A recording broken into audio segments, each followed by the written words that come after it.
Welcome to the fifth lecture on my probability review. We're talking about conditional probability today. And this is going to be the second to last lecture in our probability review sequence. So let's get into it. So here I have a cartoon for conditional probability. And here, in conditional probability, essentially what's happening is that we start with a specific outcome space, omega, and we want to narrow down this outcome space to a smaller event A. And we want to say that we're conditioning on A. And in particular, this means that our universe is getting smaller from omega to A, so we're conditioning that A, we know that we're in the event A. And whenever we want to figure out the probability of some other event B, given that we know that A happens, we need to restrict the outcome space to A. And in here, the way that I interpret this or think about it, and in particular, the way that I think about probabilities, is that the way that I compute probabilities, I think of them as the relative area in my outcome space. So this is one way to think about it. This is, I guess, more a heuristic interpretation of probability. We have the probability of A is equal to the ratio of the proportional area of B with respect to the area of the outcome space. So in this drawing, the probability of B is just going to be the area of this divided by the area of the whole outcome space. Now, for conditional probability, we want to restrict ourselves to this event A. So if we're conditioning on an event A, we want to think of the event B in this region, so just this region. And in that case, if we have probability of A, this is red, probability of B given A, then this is going to be the area of B in A, and given that it's in the region by determined by A, by the event A. So it's going to be the area of B in A over the area in A. And you can convince yourself that this ratio is equal to this ratio too. So in here, this is a heuristic derivation of conditional probability. Probability of B given A is the probability of B intersect A over the probability of A. And dividing by probability of A is essentially restricting the outcome space from omega to A, because we know that our event is in A, and this probability of B in A, we are only considering outcomes that are both in B and A, because we're given that our event is happening in A. So our conditional probability heuristically is determined this way. And this we can take as a definition, and this equality we can take as a definition. And for me, this is just a heuristic derivation of this definition, or motivation for this definition. And it works fairly well. And what we're going to see here is how to define this for our probability distribution functions and our probability density functions with random variables. So in here, I'm going to take two random variables, x and y, with a joint density of or distribution function given by p and f. Then the conditional density or conditional density or distribution function condition on the random variable y is going to be given by the following functions. And these are definitions. So the conditional probability distribution of x given y for the values xy is going to be, again, the ratio, the same as in the previous slide. So it's going to be the joint distribution for x and y, and I'm going to divide by the marginal of y. Recall that in this case, the marginal of y is going to be the sum over all x of the joint distribution, x and y. So I'm going to add over all of them. And this is for the discrete case, and for the continuous case, it's going to be the same formula. The density of x given y for the values x and y. And here, just for notational convention or convenience, I do the bar, and I think in here, might as well do the bar too, to just remind ourselves that we're working with conditional probabilities. Is we're going to have the conditional density of f of x given y is going to be the joint density divided by the marginal density.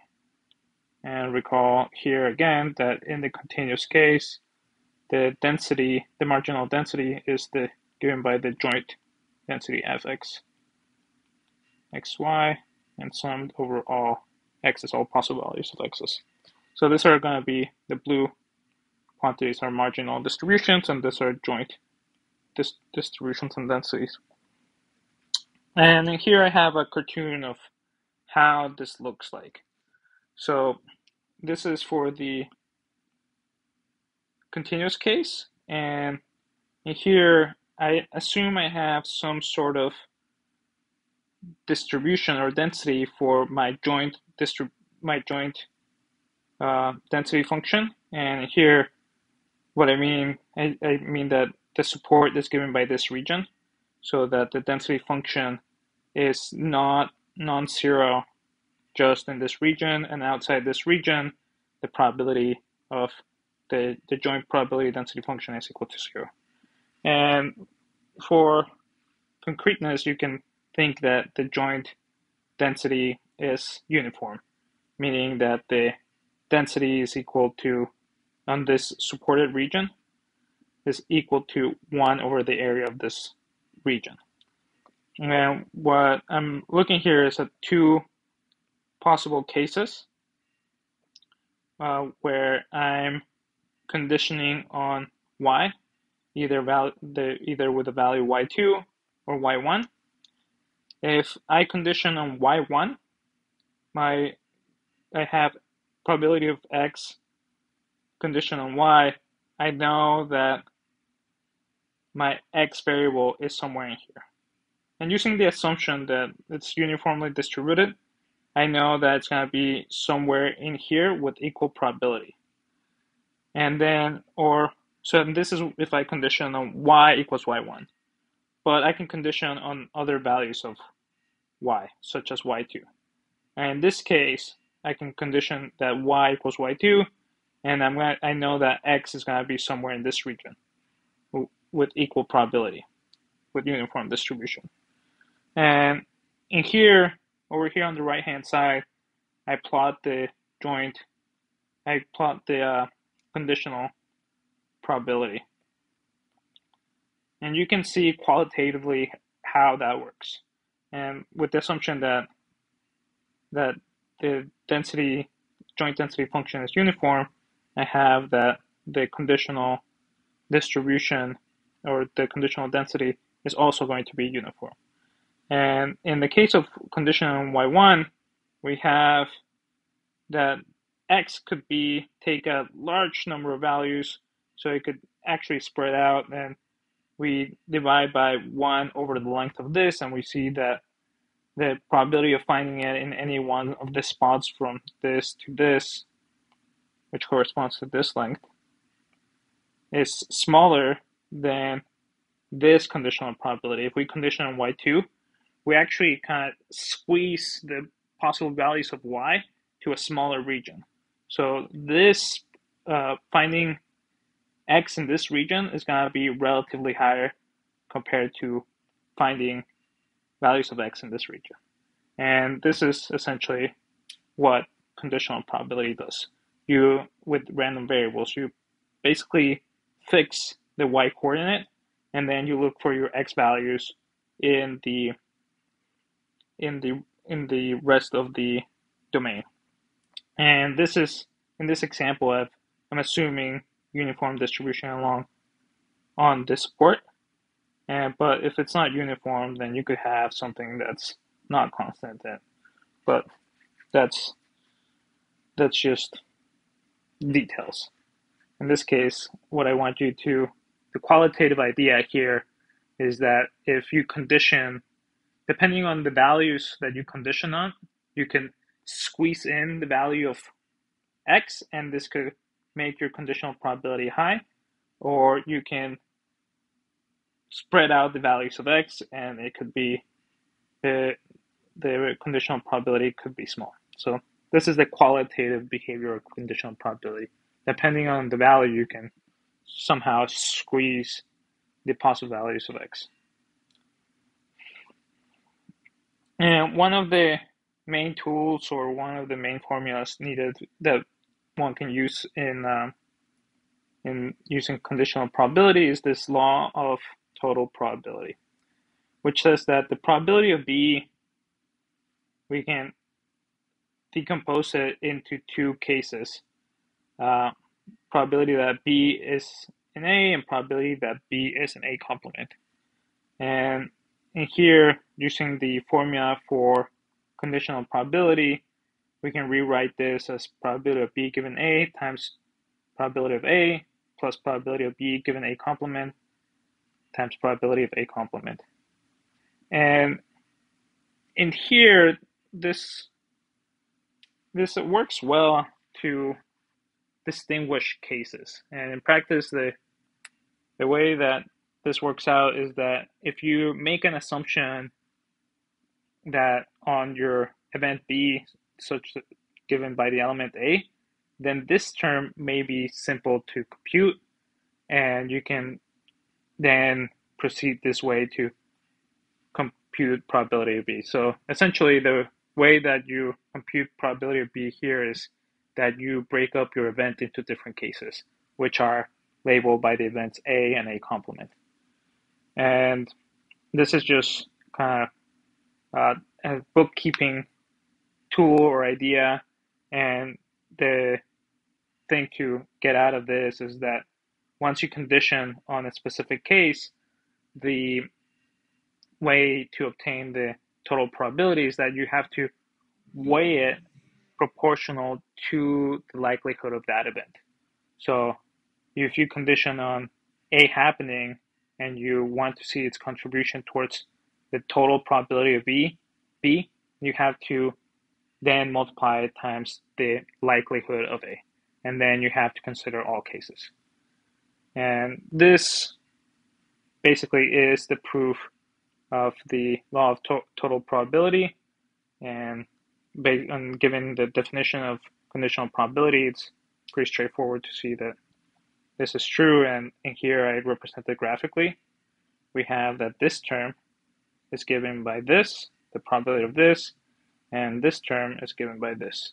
And you're just decomposing or partitioning your event into different cases determined by A and A complement. And in general, you can break up your event into as many cases as you would like, and possible cases. And in here, and which are going to be determined by the event A. And here there's a typo. We have that if the total probability of B, if you condition on AI, then the contribution is going to be this conditional probability times the likelihood of the event AI.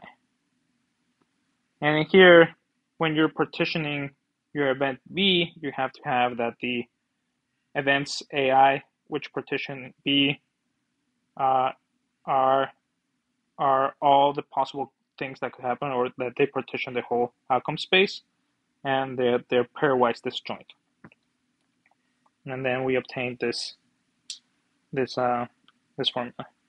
And in fact, if you want to get more technical, this first identity is due to countable additivity. Going back, and same with this, going back all the way to the first lecture.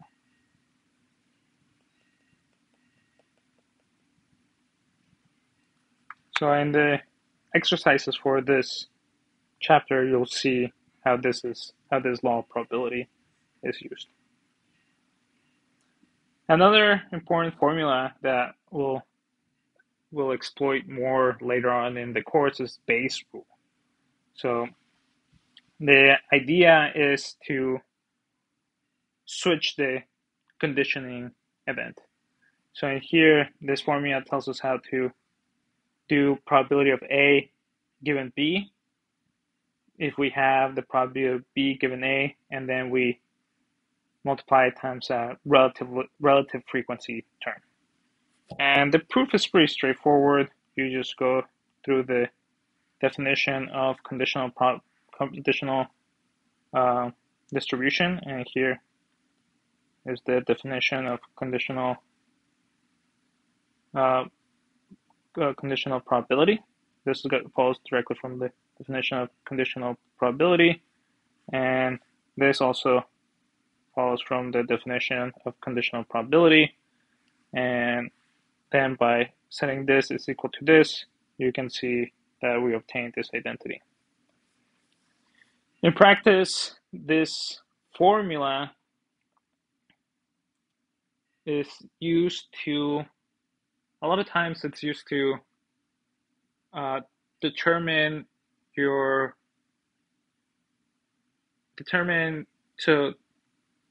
and a lot of times what happens is that if you assume a certain distribution or a certain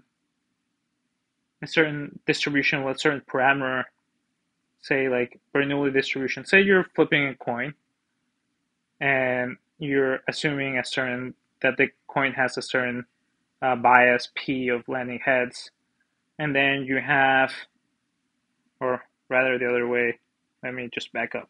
So you can think of your event A to be some kind of like, you're assuming that A is some sort of Bernoulli distribution with rate P of success, and B is some sort of, and here B is some sort of data of ones and zeros that you obtain from just observation. And given that the distribution of the coin is given by Bernoulli random variable with P, this probability is going to give you the likelihood of that event happening, of this data happening.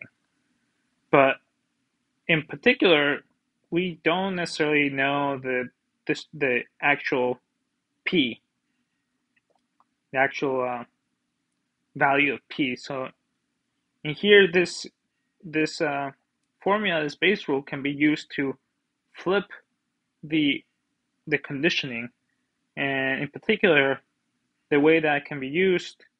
So this is just using probability theory. This term is easy to compute, that if you assume some Bernoulli distribution, then you, given that Bernoulli distribution P, then you can compute the probability of obtaining certain data. But in practice, what we want to do is the opposite problem, that given a certain data, B, we want to compute the probability that the parameter is a certain value P. And this is what typically Bayes rule may be used for. And later on, we'll delve more into this type of problems, and we'll discuss how to compute this term to kind of approximate the parameter P using data. So, but this is one application of Bayes rule that we're interested in. And for now, we can just keep it this way. The other property that it's important to discuss is independence. And independence, it's the idea that conditioning on an event A doesn't affect your probability of B. And I've represented this with this drawing in the bottom. And in here, I have an event A, which is given by this region. And I have a probability B, an event B, which is represented by this region. And in this case, we have that if I restrict to this event A, the probability of B, even though the outcomes, the event gets smaller because we're restricting to A, the relative area of B, so comparing the relative area of B to omega and the relative area of B intersect A and A, it stays the same. So conditioning of A is not affecting your probability of B. So that means that these two events are independent. And this, given the definition of conditional probability, translates to this formula. So if you follow this definition and just write things out, you'll see that this equality implies that the probability of A intersect B is equal to the probability of A times the probability of B. And this actually works the other way too. So these two statements are equivalent. And for random variables, for the conditional distribution function, and for the conditional density function, then we have similar statements. So if the random variables x and y are going to be independent if the conditional density function is equal to the marginal density function. Well, conditional distribution is equal to the marginal distribution, and the conditional density is equal to the marginal density. And again, these statements imply and are equivalent to these two statements, that the distribution function is the product of marginal distribution functions, and that the joint density function is equal to a product of joint marginal density functions. And this is the idea of independence, and a lot of times this idea of independence is very useful because you can simplify computations using the law of total probability and just kind of compute things this way. And you can simplify these terms. And you can see that more in the exercises for this chapter. And this is my last slide, and these are two properties that we obtain from independence. Take two random variables x and y that are independent, then we have these two identities. First, that the expected value of the product is equal to the product of the expected values, and that the variance is the sum of the variances. And really, and in here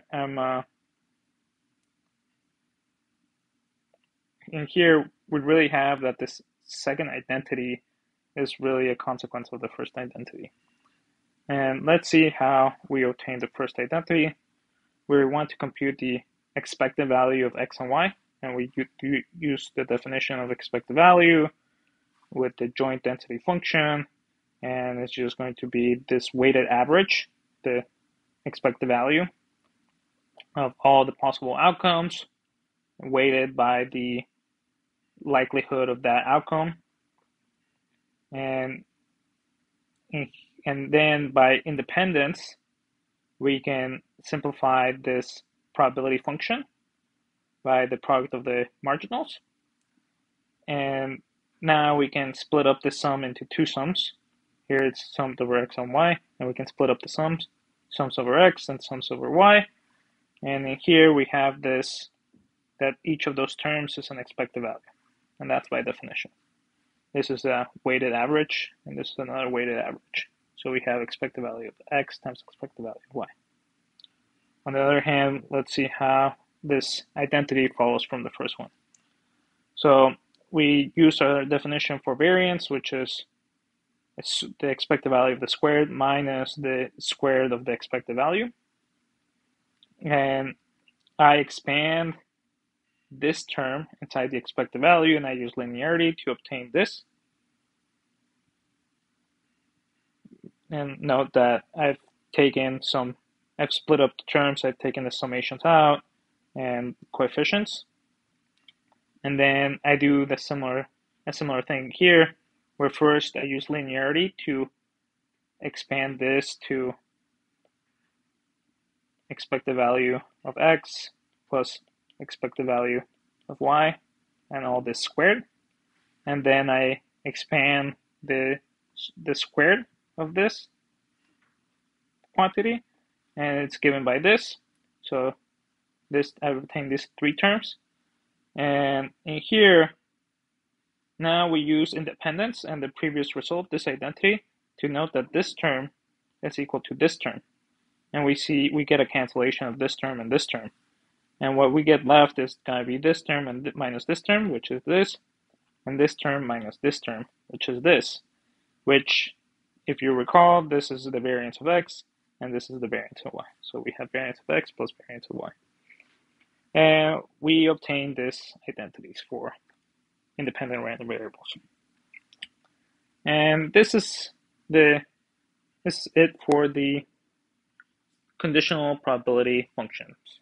And in the next lecture, we'll see how to use these conditional probability functions to compute conditional expected values. And the gist or the main point of this lecture is to obtain these formulas, to understand roughly the idea of conditional probability. And in here, try to think about this picture and see how conditioning on different events may increase your probability density or decrease it, because somehow you're squeezing things in. So this is the main idea for this lecture, this picture and these formulas. And again, this all follows from the joint distribution function. So whenever you're working with a pair of random variables or an n tuple of random variables, you need to obtain the joint distribution function, and then you can obtain other quantities like the conditional or the marginal. But alternatively, the way that prompts are stated oftentimes is that you're given this information, the conditional and the marginal, and then with this information you can then figure out the joint. So these are key formulas to keep in mind and to use for computations, and also the law of total probability. So thanks for listening, and that's the end of this lecture. Thank you.